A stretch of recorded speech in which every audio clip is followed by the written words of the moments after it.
북 슬라이드입니다. 시작의 기술, 침대에 누워 걱정만 하는 게으른 완벽주의자를 위한 7가지 무기란 책을 슬라이드하겠습니다. 게리 비숍이지였고요. 미국에서 100만 부 이상 판매되었고 45조 연속 아마존 베스트셀러에 올라간 베스트셀러의 저자입니다. 무엇이 되고 싶은가 라고 묻는다면 그냥 아무런 대답도 못하는 사람들이 있습니다. 너는 게을러, 너는 멍청해, 너 정도로는 안 돼 라는 말을 언제까지 들으며 살아야 할까요? 너무나 익숙해져 버린 체념을 매일 만나는 사람이라면 이 책이 하나의 마중물이 될 수 있습니다. 자기의 밑바닥을 경험한 사람들이 가지는 여러 감정을 뒤로하고 다시금 진정한 변화와 발전을 이루게 하는 시작의 기술에 관한 책입니다. 책의 속으로 들어가 보겠습니다. 주위 환경이 도무지 바뀌지 않을 때가 있다. 지지부진한 상태로 요지부동일 때가 있다. 당신이 열심히 노력하고 있는 그 일, 당신을 더 행복하고 더 잘 살고 더 자신있게 만들어줄 거라 확신하는 그 일이 혹시라도 일어나지 않으면 그땐 어쩔 땐가, 심지어 언젠가. 어쩌면 우리 대부분은 이런 삶을 살고 있지 않을까 그런 생각이 드는 구절이었습니다.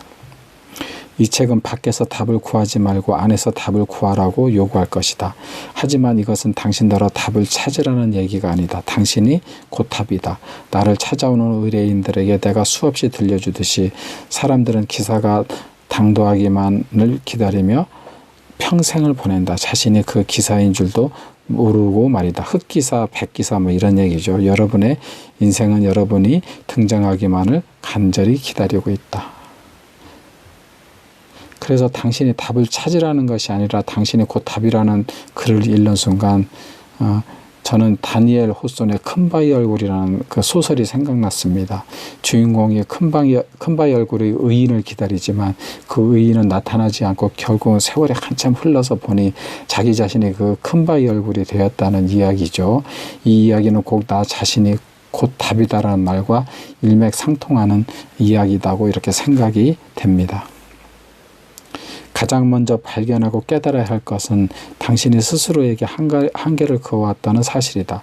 지금은 의식하지 못하고 있는 당연시 하는 것을 밝혀내고 깨달아야 한다. 당신이 자신과 남을 인생에 대해 내려놓은 결론들을 알아야 한다. 그 결론들이 당신의 잠재력을 제한하고 있다. 그 결론들을 깨버리고 지금 당신이 있는 곳을 벗어난 삶을 경험할 때만 이 현상이 얼마나 강력한지를 이해할 수 있다. 결국은 모든 자기 개발서가 그렇듯이 한계의 선을 만들지 않는 게 중요한 것 같아요. 긍정의 마음가짐이 상당히 중요하다는 이야기죠. 제가 또 최근에 읽고 있는 부의 추월 차선에 이란 책에서도 그 사람의 인식이 얼마나 그 한계를 긋는지 그런 부분에 대해서도 많이 이야기를 하더라고요. 여기서도 이제 그런 내용을 이야기하고 있다고 이렇게 볼 수 있겠습니다.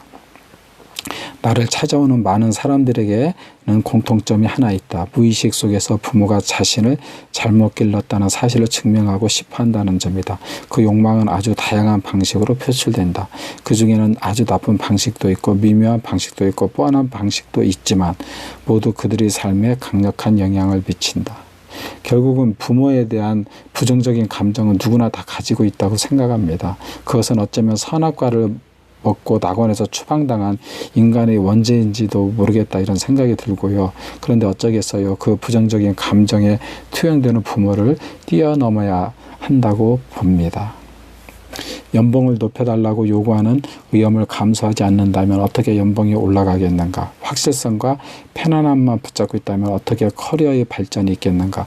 그런 일은 가능하지 않다. 성공은 절대로 확실하지 않다. 의연 부담이 없이 성공이 오는 법은 없다. 여러분이 아무리 똑똑하고 열심히 일해도 보장되는 것은 아무것도 없다. 인생에서 위대한 일을 이루기 위해 묵묵히 전진하는 이들은 이 점을 잘 알고 있다. 맞는 것 같습니다. 우리 앞에 보장되어 있는 것은 사실 아무것도 없는 거죠. 그냥 인간은 미래의 불확실의 연속적인 앞에 놓여 있는 거고 그 불확실 속에서도 그 불확실하니까 두렵잖아요. 그런데 그 불확실 속에서도 용기를 가지고 앞으로 그냥 나가는 거다 이런 생각이 들었습니다. 이불에서 나오고 싶지 않는 날도 있을 것이다. 출근하고 싶지 않는 날도 있을 것이다. 맡은 책임을 다하고 싶지 않는 날도 있을 것이다. 하지만 우리는 오늘 또 할 일을 한다. 매일 우리는 정말 하고 싶지 않은 활동을 하면서 산다. 이 말은 곧 이미 당신은 생각과 독립적으로 행동하는 능력을 가지고 있다는 뜻이다. 나를 찾아오는 사람들에게 시종일관 얘기하는 것처럼 당신은 오늘이 최고의 날인 것처럼 느낄 필요는 없다. 사람들은 거의 다 하고 싶지 않은 일을 하면서 산다는 것이 아주 공감이 됩니다. 그러니 오늘 나 자신이 이것을 받아들이고 그냥 하루하루를 살아가야 합니다. 꼭 최고의 날이 아니어도 괜찮습니다. 만약 당신이 늘 아무 망설임 없이 눈앞의 과제를 공략한다면 그 다음번에 뭔가 중요한 할 일이 생겼을 때 당신의 생각은 어떻게 움직일까? 시간이 지나다 보면 당신의 생각은 직관적 행동으로 바뀔 테고 결국 당신은 계속해서 부정적 생각과는 독립적으로 행동하게 될 것이다. 자신에게 결여된 것을 생각하는 대신에 바로 그 순간 눈앞에 보이는 행동을 취하게 될 것이다. 망설임 없이 눈앞의 과제를 공략한다는 것이 중요하다는 이야기죠. 저 같은 경우에도 생각이 많은 편인데 직관적인 행동이 더 중요하다고 하는 이야기가 진짜 절실하게 공감이 됩니다. 그렇게 하는 때가 많아지면 부정적 생각과는 떨어진 독립적인 행동을 한다는 것이죠.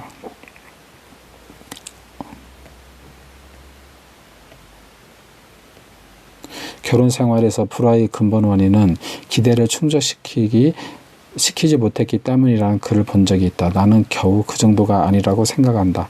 기대 그 자체가 문제라고 생각한다. 나는 우리 인생 전체에 산지 않은 분노가 수천 가지의 말하지 않은 혹은 인식되지 않은 기대의 산물이라고 생각한다.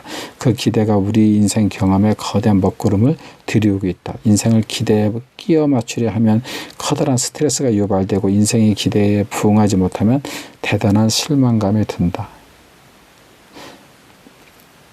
여자의 경우 특히 너무나 좋은 아빠 밑에서 살다가 독립된 가정을 이루어서 새로운 남편이 이제 그 남자로서 파트너가 되잖아요. 근데 아빠와 너무 비교가 되고 그것 때문에 실망한다는 글을 저도 읽은 적이 있습니다. 결국 거의 아버지를 보고 자라서 완벽한 남편을 기대한다는 거죠.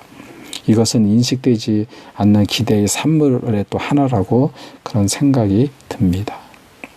당신은 10억을 못 벌었다고 후회하지 않을 것이다. 다만 당신은 그 사업을 시작조차 해보지 못한 것을, 그 형편없는 직장을 그만두지 못한 것을 후회할 것이다. 당신은 슈퍼모델과 결혼하지 못한 것을 후회하지 않을 것이다. 다만 당신은 더 나은 길이 있다는 것을 알면서도 이미 끝난 관계를 붙들고 있었던 것을 후회할 것이다. 당신은 보디빌더처럼 몸매를 만들지 못한 것을 후회하지 않을 것이다. 다만 당신은 자주 결심을 잡고 퇴근길에 패스트푸드점에 들렸던 것을 후회할 것이다.